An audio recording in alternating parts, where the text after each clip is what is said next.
If you're a maintenance supervisor at a manufacturing facility and your machinery isn't working right, Grainger knows you need to understand what's wrong as soon as possible. So when a conveyor motor falters, Grainger offers diagnostic tools like calibration kits and multimeters to help you identify and fix the problem. With Grainger, you can be confident you have everything you need to keep your facility running smoothly. Call 1-800-GRAINGER, click Grainger.com, or just stop by. Grainger, for the ones who get it done.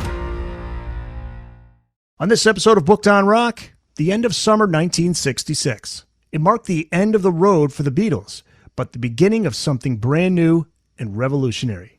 A look back at the Fab Four's most creative period with author Gene Popa. We're totally booked. Rock and roll! Well, I think I'll leave you to your reading. Little Hand says it's time to rock and roll. Rock and roller! We are totally booked.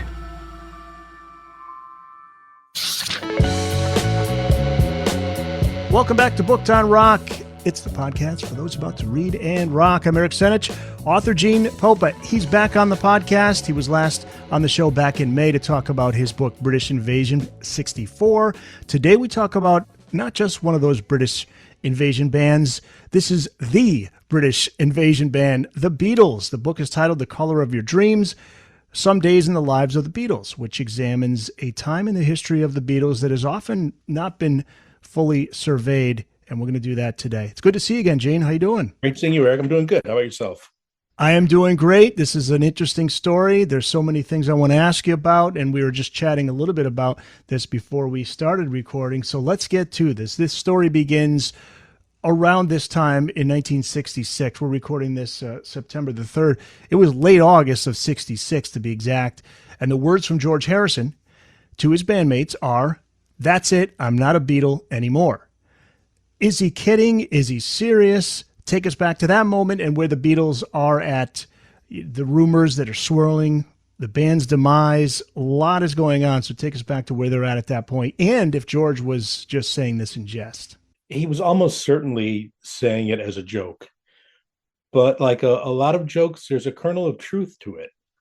And even though it was probably unspoken by the Beatles, I think they probably all felt deep down, since they'd made the decision that for the foreseeable future and perhaps forever, they weren't going to tour anymore. And we've got to remember now that at that time, major bands had to tour. The only major artist who wasn't touring was Elvis Presley, but he was making movies. If you weren't touring, what were you doing? You're making records, but records were designed to get people to buy tickets for your live shows. And since the Beatles weren't going to tour, even they had to ask themselves, well, are we still going to be the band we once were? And they were going into the great unknown. And a lot of people thought, well, this is it.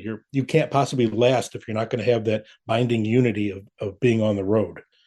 And there could be some truth to that as well. It took a couple of years, but we definitely saw a shift in the dynamics of the Beatles from when they finished that last tour in August of 66 and what came afterwards.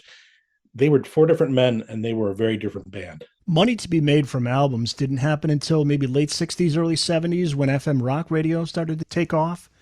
Yeah, and certainly big artists like the Beatles made some money. But let's remember, they were making pennies, maybe less than 10 cents on every record being sold. The record companies were making millions, but it was in live shows that they made their real money. And John and Paul were making good money from their songwriting royalties. But as far as record sales go, nobody was going to be living the life of a multimillionaire unless they were selling an awful lot of records. Boy, sounds a lot like today with streaming services. Yeah, sadly. We've come right back around full circle. The Beatles weren't happy with Brian Epstein, their manager at this point. They felt there was no need for him anymore, and they were ready to confront him with this, but he's ailing physically and mentally. So talk about that and where they're at with Brian Epstein. Well, I don't believe the Beatles were ready to sack Brian. They trusted him. They loved him. He was one of them. But they were definitely frustrated, and not just with him, but with a lot of other circumstances. And they were so used to Brian taking care of things for them that when something would happen, they'd be angry that Brian hadn't taken care of it. But he couldn't possibly protect them from everything happening in the world. But yes, he believed that he was very much hanging by a very slender thread with them. And it caused him incredible anguish, not helped by the fact that he was getting deeper involved into drugs at that time. So it was a sad time for Brian. And He put himself through a lot of emotional torment that probably could have been relieved if the Beatles simply told him, Brian, we love you and we're not going to let you go. But it didn't occur to any of them to say that. So Brian was left to tell a story in his own head about what was happening, and it wasn't a very happy story. This is fascinating to me in terms of the influence on Sergeant Pepper's, because it's not talked about a lot. I've heard it before. I've read about it before. But the influence that Brian Wilson had with that album Pet Sounds by the Beach Boys, that lit a fire under John and Paul. That's one of those what if. If that album doesn't come out, what becomes of the next Beatles album after Revolver? Because they heard Pet Sounds while they're recording Revolver, correct? Mm-hmm. Yes. Yeah. Yeah, they were in the tail end of recording Revolver. And what's interesting is Paul's reaction to it in particular. It remains his favorite album of all time.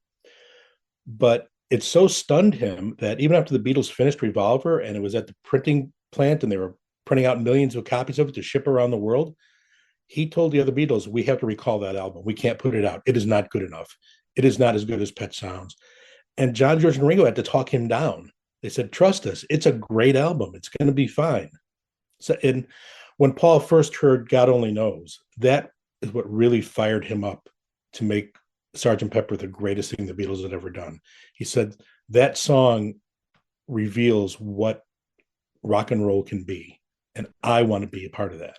And on November 24th of 1966, Paul and John met with producer George Martin, and a song that John brought to George's attention was titled It's Not Too Bad. It was still a work in progress, but eventually became Strawberry Fields Forever. Talk about the intense recording process they went through to get this song just right and how it would embody the Beatles and what they had hoped to accomplish in what was now their post-live touring period. Well, it's interesting. Ordinarily, because the Beatles were under such a time crunch to get their albums done, because they were constantly touring and they would literally have days to work in the studio and then get back on the road. So the four of them would essentially come together in the studio. John or Paul would introduce a new song to them. The four of them would hash it out. And usually by day's end, they'd pretty much have the song, the basics worked out. But now that they had unlimited time, John was indulging in trying different ideas for the song. He can never quite figure out exactly how he wanted it to sound. George Martin, in his own mind, heard it as a sequel of sorts to In My Life. So he wanted to go in that softer direction. But the other band members kind of worked up a more rocking tune for it. And they recorded a couple versions of that. And they went through take after take. And eventually, John came to George Martin and he said, I really like the first half of this one take we did, but I love the second half of this other take. So I would like you to put them together and make that the song.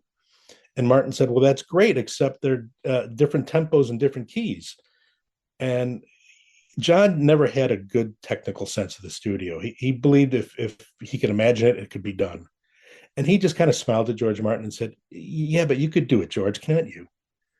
And George said, I think I can. And the result is an incredible piece of artistry, not just musically, but just technically. I mean, that song, I think, really introduces the recording studio as an instrument in and of itself. Now let's get into the Sgt. Pepper's Lonely Hearts Club album. So the first song you cover in the book is, and you go in order, I think, as they're recorded. An order of recording. It's not an order of the songs as they appear on the album. Yep. So the first song you cover is one that Paul McCartney had started writing as a teenager, and that was When I'm 64. Even before Paul met John, he was interested in a career in music. And he thought, well, maybe I could sing, but I could also maybe write songs for people. And he liked all sorts of music. And one of the things he liked was the old English music hall. And he started playing around with these lyrics. And this was at the time his mother was diagnosed with cancer, which sadly took her life. And he kind of poured his emotions into writing this song, not so much in terms of the lyrics, but in this incredible desire to create this entity of music for himself. And he didn't know what he was going to do with it. And as you mentioned, they would play it on stage in their early career when they play some of the dingy halls in Liverpool and they'd blow the fuse and the power would go out. While they're changing fuses, Paul would go to the piano and just start banging this out just to kill time.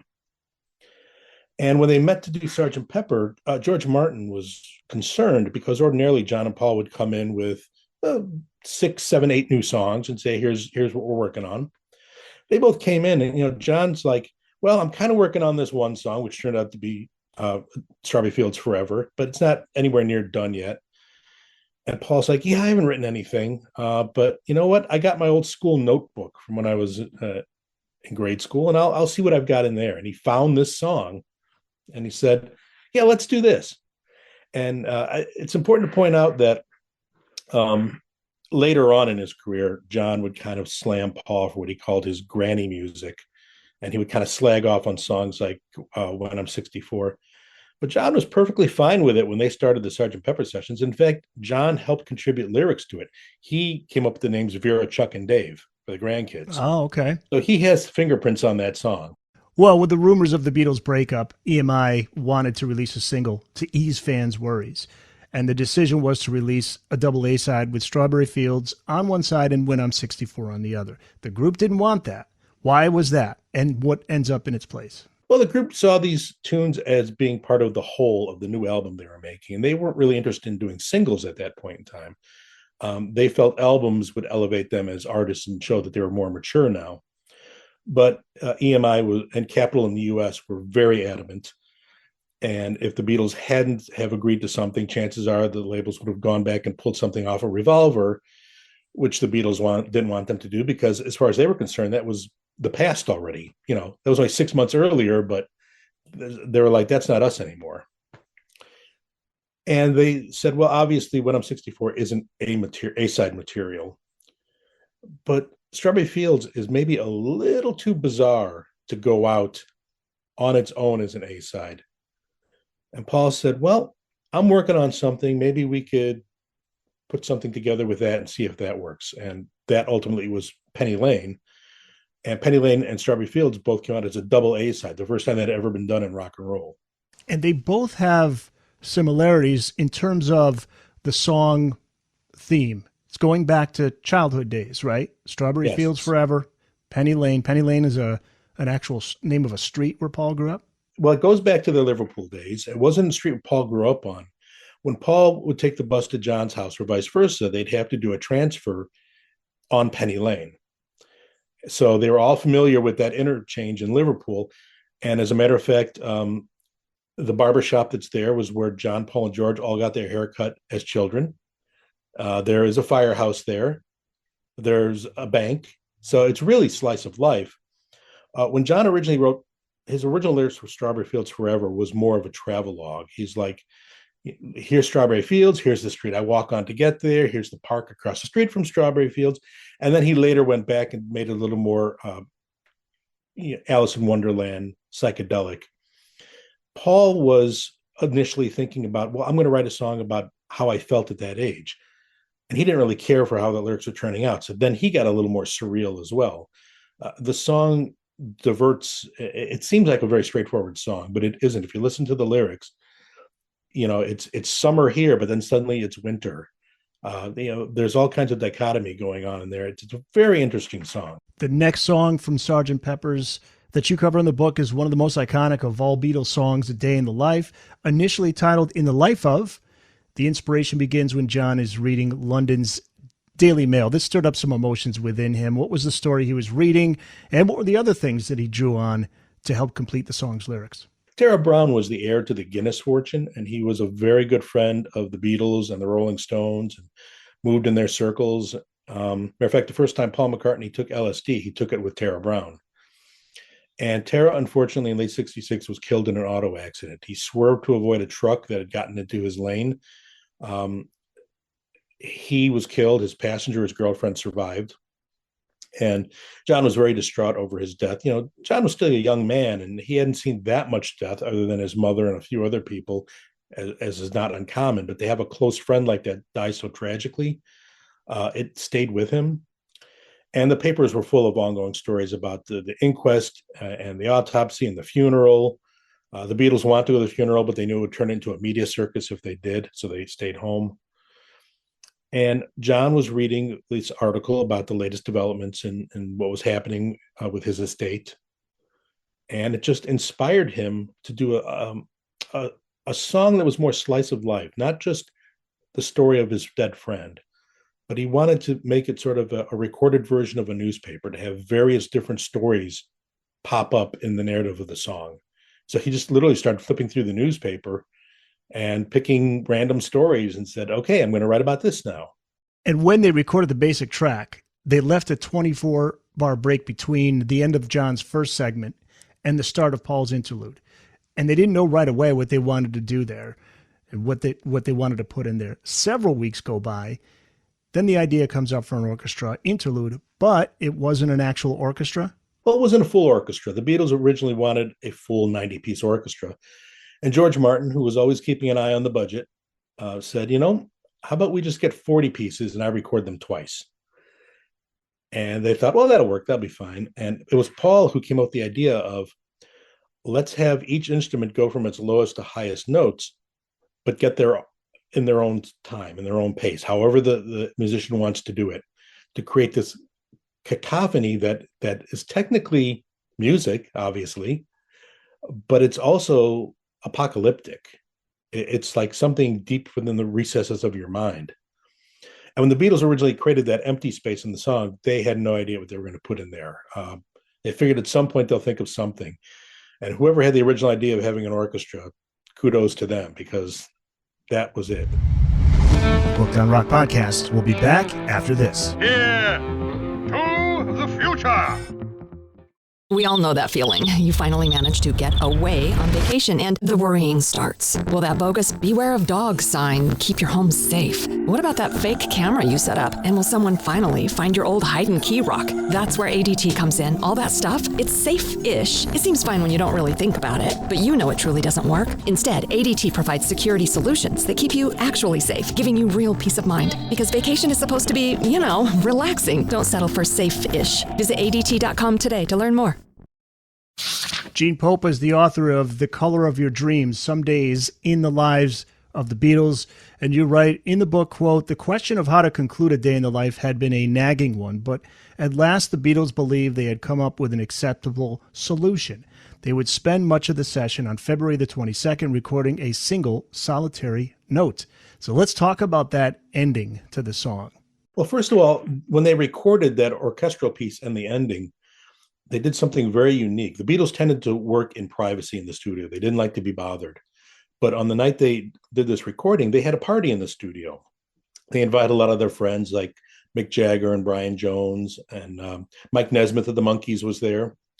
And they had the orchestra members all wear their formal wear, but then they also had to wear party hats and rubber noses and animal paw gloves, because they wanted a festive atmosphere. The entire room was bathed in multicolors. And they recorded the instrumentation. And then somebody said, well, how do we end this? And the suggestion at first was, let's get everybody who's in here around a microphone and we'll all hum at the same time. And they tried that. And I wish that still existed. I don't think it does, because I've not come across it anywhere. But they scrapped that idea immediately after doing it. Man, that would have been cool. Yeah. But then somebody decided, let's get some pianos and let's all hit the same note at the same time. And as it's playing out, crank up all the microphones to pick up every sound and then carry that all the way through, to the point where at the very end, you could hear the ductwork system in the EMI studio. Really? You got really good headphones and you crank it up, you could hear it rumbling in the background. And at the very end of that, John asked to insert a single note that's audible only to dogs. Wow. All right, putting you to the test. How long is that ending? Is there an exact? Oh, gosh. I think it's in the range of 20 odd seconds. Wow. See, I wonder how many radio stations actually let that play out at the end. Because it's a very long ending, and it's like, what are we going to do here? And I know it almost becomes dead air. It becomes dead air. And in my radio days, that was the thing. And this is songs that they would upload into the system. And so they would just queue up the next song automatically on the computer. And they could not let it go that long, because it was just this feeling of like, is the listener just going to go nuts here? Listen.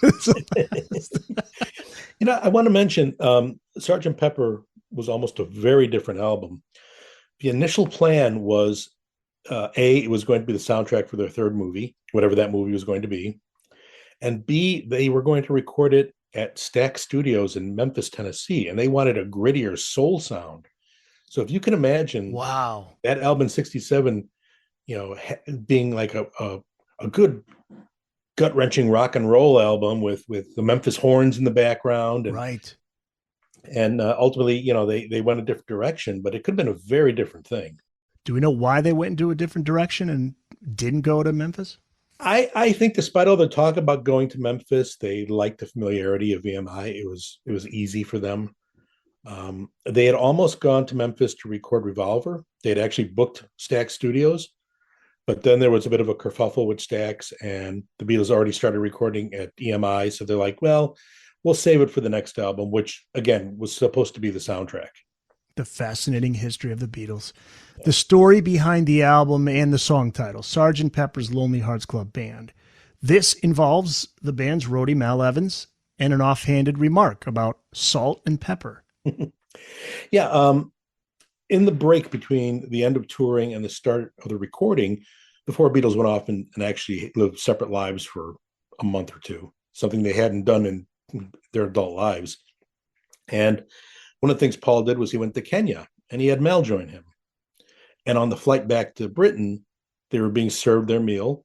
And previous to that, when you would get your tray back in the glory days of airline travel, you get salt and pepper shakers and, linen napkins and cutlery. Except now they didn't have the salt and pepper shakers. They just had these little packets and there was an S&P on them. And Mel openly said, well, what does this mean? And then he thought about it. He said, oh, salt and pepper. And he and Paul like to do word games with each other. So they kind of turned salt and pepper and calling it, well, pass the Sergeant Pepper. And Paul was already kicking around the idea of doing their next album. They would be the Beatles, but they wouldn't be the Beatles. They would advertise as a Beatles album, but they would go into the studio thinking, stop thinking like Beatles. We're going to be somebody different now. And his idea was, we're going to be Sgt. Pepper's Band. And the Beatles thought, well, that's a good idea as any. Did you read the book on Mal Evans by Kenneth Womack? I've got it. I'm about to start it. I have not read it, but everything I've heard about it is it's phenomenal. It's a phenomenal book, and he was on this show to talk about that book. I can't remember which episode it is, but if people want to listen to it, you can go to bookedonrock.com and search for it there. But yeah, what a story. The roadie guy was just working a regular 9-to-5 job. He was a bodyguard he worked the door at the Cavern Club. Yep. And they needed a ride to a gig, and the person that normally gave him a ride was sick. So they said, hey, Mal, do you want to drive us? And that was it. He became the roadie and contributed to the songs over time and the whole thing. Now, he should get a movie. Oh, he should get a movie. You could base it on that book. It's a tragic ending, very sad, but what a fascinating story. Yeah. Fixing a Hole. Critics and fans would say it was about heroin addiction. What is Paul writing about? Well, at the time, Paul insisted it was, he was literally fixing a hole in the new farm he had bought in Scotland. He had a thatch roof, and he said, there was a hole and I had to fix it. Paul later admitted, he said, well, actually, it was a result of my use of LSD. He said, I was having a trip, and I saw a tiny hole form in the air that was a glimpse to a different reality, and only I could see it. And I realized, I've got to repair this. I can't have this just hanging in the air. I have to fix this hole. And Paul can take anything and make a song out of it. And so there is some deep meaning to it, but it started out as just something simple, but then he saw it as something deeper. Yeah, I think there are some deep moments in the lyrics, but they're also just sort of like, don't read too much into what I'm writing in this part. It's just words. Yeah. And good luck with that. Fans read into everything they did. George's contribution to the album is Within You, Without You. And there was another song that he brought to the table, but it wasn't used, and it was called Only a Northern Song. Within You, Without You, inspired by an evening George spent with German artist, musician, and record producer Klaus Voormann. What were they discussing? They were discussing life, literally, and they were both very interested in Eastern philosophy. George, and to a degree Ringo, afterwards felt that they weren't really a part of the Sgt. Pepper sessions. They felt that they were more like session men to John and Paul. That was really their album. And George admitted, he said, part of that problem was he had just come back from India. He had gone there for the first time. and it had transformed him. And he was no longer really interested in being a pop star. He didn't pick up his guitar for weeks and weeks before the session started. He was just practicing the sitar. And being a Beatle really didn't interest him. Shades of his remark after the tour, "I'm not a Beatle anymore." He kind of was disengaging. And John and Paul were concerned about this because, George had just had 3 great songs on Revolver, and they thought at the very least he was going to bring in a couple more for this album. But week after week went by, and George wasn't contributing anything. And he'd play the guitar parts they asked for. He wasn't really getting deeply involved in the nuts and bolts of arranging the music as he had in the past. And finally, John and Paul said, "Bring us something. We want to record one of your songs."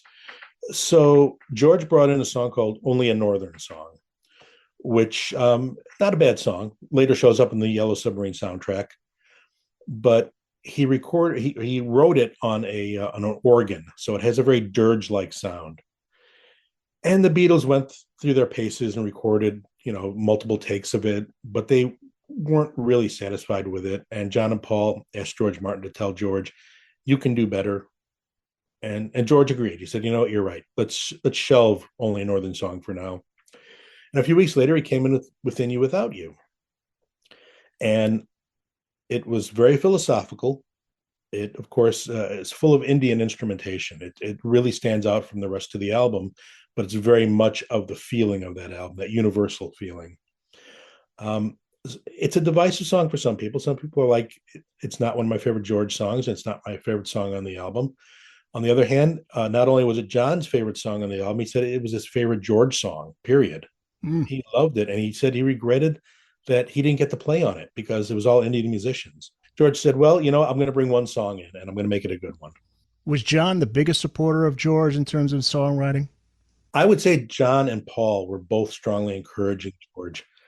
George Martin had said later on, he said that he felt sorry that he wasn't more supportive of George. John and Paul tended to treat George as their kid brother because he was younger. And it was very much John and Paul making a lot of the decisions for the band. And so they didn't always pay that much attention to George or give his music that much attention. But he'd certainly impressed them with the tracks he brought to Revolver. And they realized he was really blossoming as a songwriter.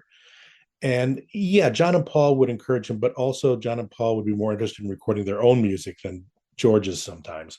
So it was back and forth. And isn't it true, the interesting piece of Beatles trivia, isn't George the first to have a #1 album after the Beatles broke up as a solo artist? If you don't count Paul's first album, McCartney, as having come out before they broke up, because that did go to #1. Okay. But as soon as the band was officially publicly split, yes, George went to #1. First #1 single, first #1 album. All Things Must Pass. Yes. Booked on Rock Podcast. We'll be back after this. I've seen the future. You know what it is? It's a 47-year-old virgin sitting around in his beige pajamas, drinking a banana broccoli shake, thinking I'm an Oscar Mayer wiener. We all know that feeling. You finally manage to get away on vacation and the worrying starts. Will that bogus "Beware of Dogs" sign keep your home safe? What about that fake camera you set up? And will someone finally find your old hide and key rock? That's where ADT comes in. All that stuff, it's safe-ish. It seems fine when you don't really think about it, but you know it truly doesn't work. Instead, ADT provides security solutions that keep you actually safe, giving you real peace of mind. Because vacation is supposed to be, relaxing. Don't settle for safe-ish. Visit ADT.com today to learn more. Find the Booked on Rock website at bookedonrock.com. There you can find all the back episodes of the show, the latest episode in video and audio, links to all of the platforms where you can listen to the podcast, plus all the social media platforms. We're on Blue Sky, Facebook, Instagram, TikTok, and X. Also, check out the Booked on Rock blog, find your local independent bookstore, find out all the latest hot rock book releases, and before you go, check out the Booked on Rock online store. Pick up some Booked on Rock merch. It's all at bookedonrock.com. Mr. Kite, John was inspired to write this after a visit to an antique shop. Yeah, he loved buying little antique doodads, anything that was really strange. And this was a poster from a trained horse performance from the 1830s, I believe. I think you have in the book a circus poster from 1843. 1840, yeah. And literally, John said, all the lyrics are on the poster. I just had to assemble them in the proper order. The only thing he really changed was the name of the horse.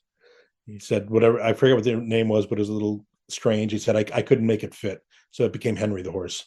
Yeah, this was while they were filming the promo for Strawberry Fields Forever that he. Yes. In between takes, John wandered off and walked into this antique store.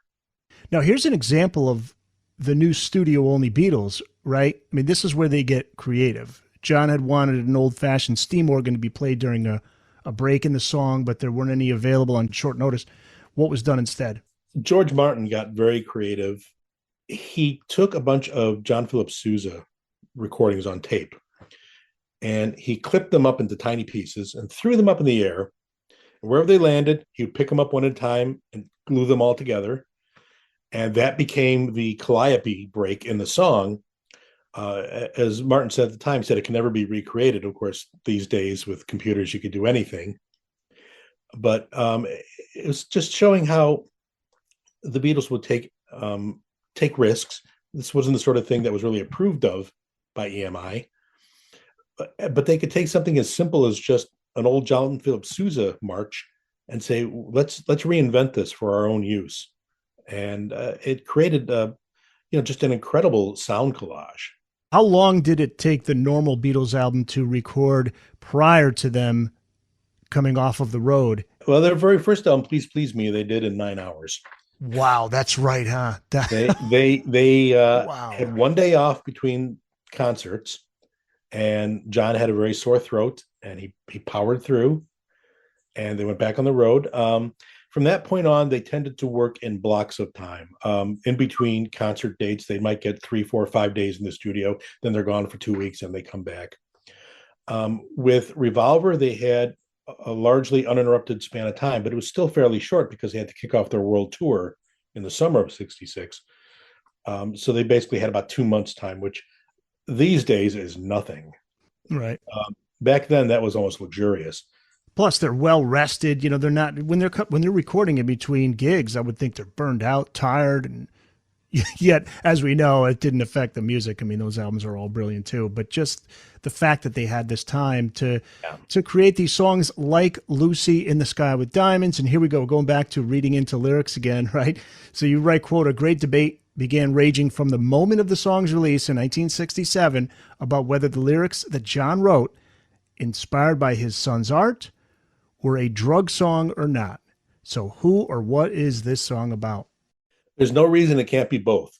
John had been looking to write a song about his LSD experience, and Julian came in with a drawing of his schoolmate Lucy in the Sky with Diamonds. And John liked the sound of that and realized, oh, that's LSD. Well, let's go ahead and write that song I wanted to do. So it's very much a drug song, but it is also inspired by Julian's art. With a Little Help from My Friends is one that came out of the intent to get a song for Ringo to sing on the album. Ringo liked what John and Paul had written, but there was one line he refused to sing. What was the line, and what was it changed to? Well, the original line was, will you stand up and throw tomatoes at me? And tomato is the English pronunciation. And Ringo remembered how several years earlier they had mentioned in an interview that, oh, we love jelly babies, which in England are very soft jelly beans. In the US, they're harder.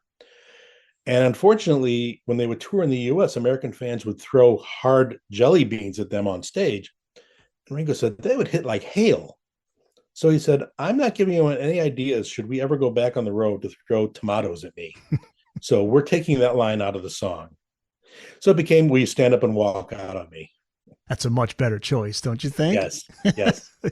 So many stories regarding the album cover. EMI was worried about potential lawsuits and refused to print the covers unless the Beatles got written permission from every single celebrity on it, which I believe is 59 total. Yes. 59. So Brian Epstein went right to work on that. First, who came up with the concept? What was their vision for it? And I'm just curious, what's the most interesting story or piece of trivia about that cover for you personally? Because there are so many. Well, originally Paul's idea, and this is very much Paul's element in this regard, he had a vision of the packaging.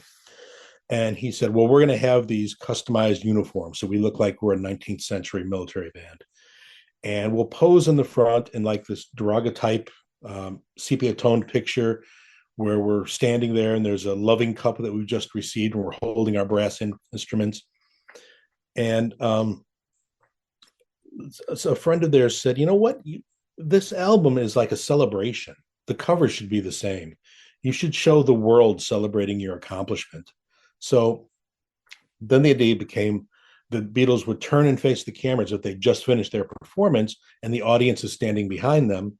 And the audience is just completely populated with well-known people from past and present. And, the Beatles were invited to submit names. Ringo said, whatever the other three come up with is fine with me.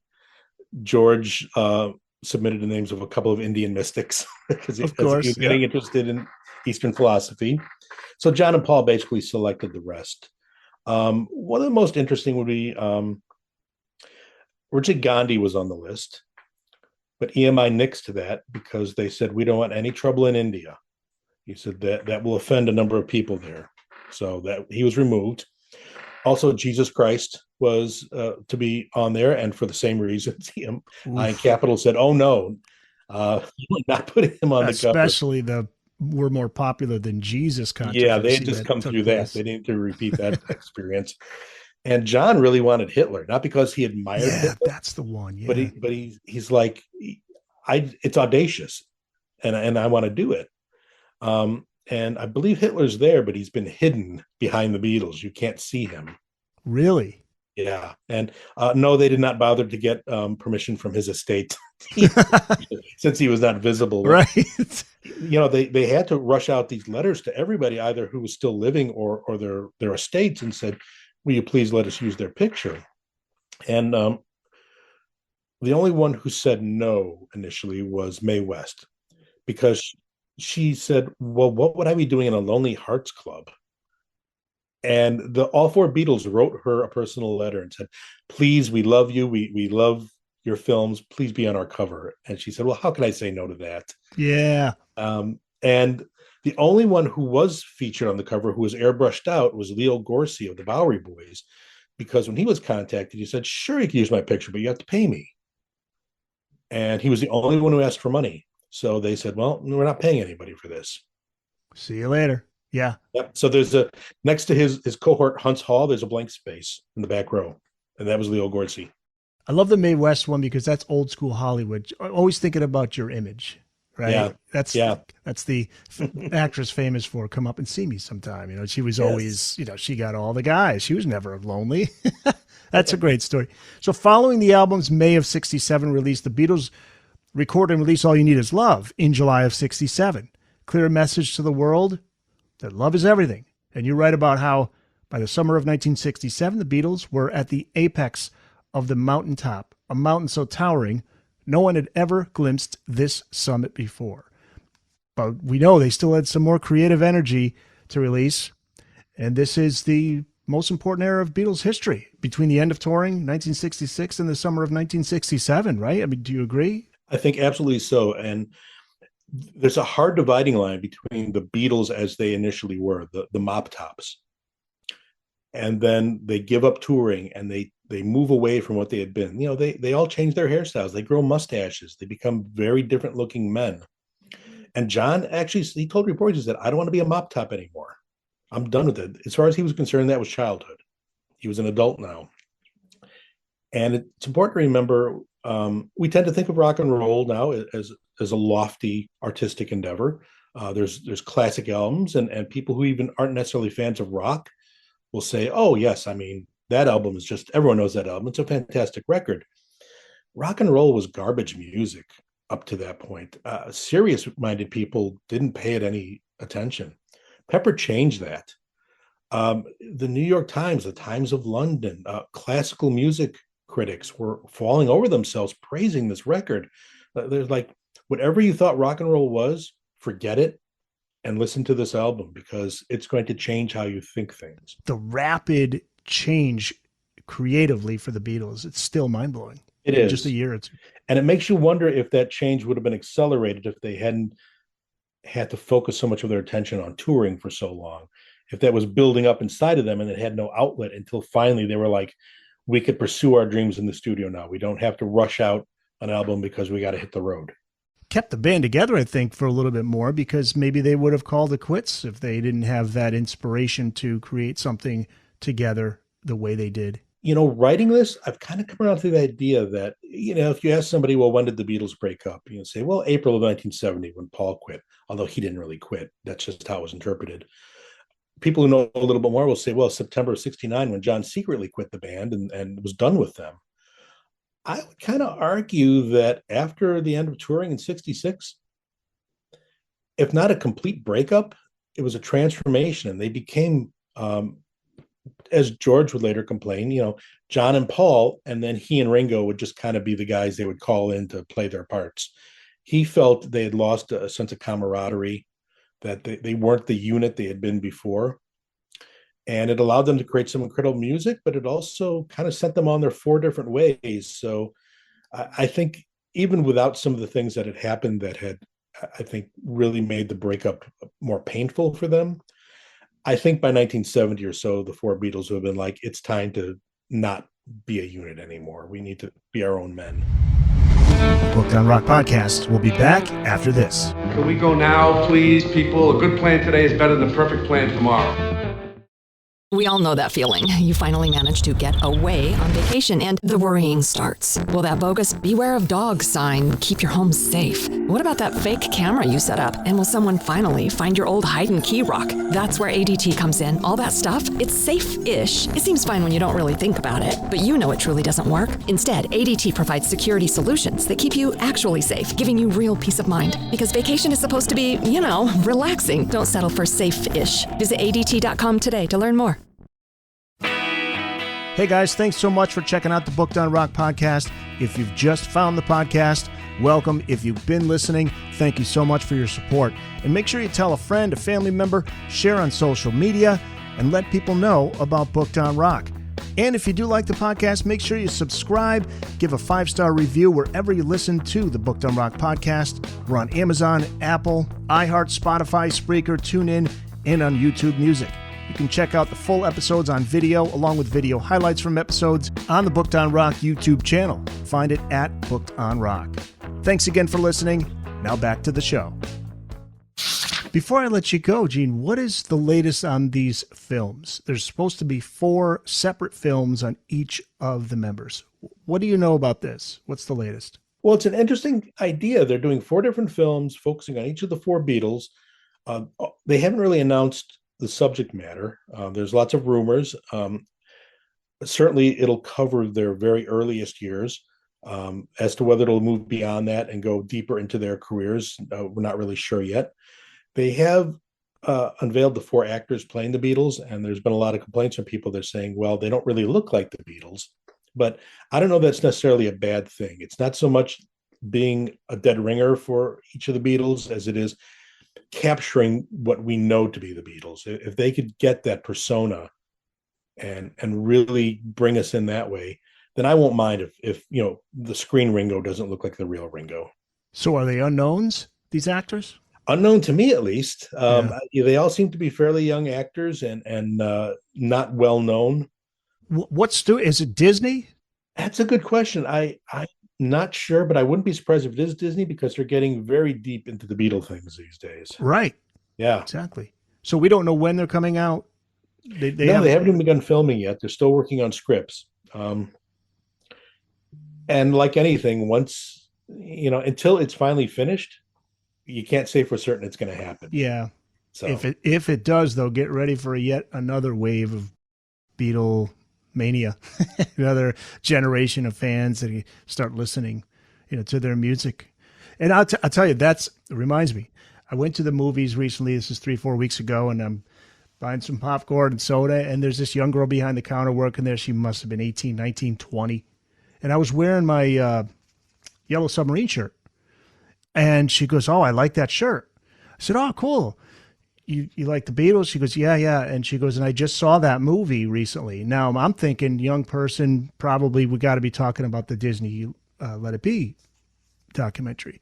I said, "Oh, you're talking about the one on Disney?" She goes, No, Yellow Submarine. I saw the movie from the 60s. I was like, right on, man. Nice. I was like, yeah, cool. So their music does transcend generations. It's not, their music will will go on forever. I think that's pretty safe to assume. I like the joke that we're all born in our DNA knowing all the Beatles music. Exactly. The Color of Your Dreams, Some Days in the Lives of the Beatles. If you want to read a great story about an amazing time in Beatles history, this is the book. It's out now. It's been out for a little while. You can find it wherever books are sold, Amazon, all the usual places, your nearest bookstore. You can find your nearest independent bookstore at bookedonrock.com. And Gene, people can find you online where? You can look for me at Gene Popa, author on Facebook. That's usually the best way to find me. And, discover me through my words. I have several books out there. So, yeah. What you got? Any projects you're working on right now, Beatles related? I'm in the process of writing the last third of a new book about entertainment in World War II designed to boost American morale. Wow, interesting. Okay, because you've written in books 1942 before the U.S. could really get heavily involved in combat. So in order to keep the American public motivated, you had movies and songs and comic books, all of which were designed to get people's patriotic spirit fired up. Interesting, because you've written other books outside of the music arena. My first book was about Cary Grant. Yes, that's right. Another fascinating guy. Gene Popa, thanks so much. It's great to have you on. Hey, maybe we'll have you back on someday. You got other music books you want to talk about. You have an open invite. I would love to be back. Thanks, Eric.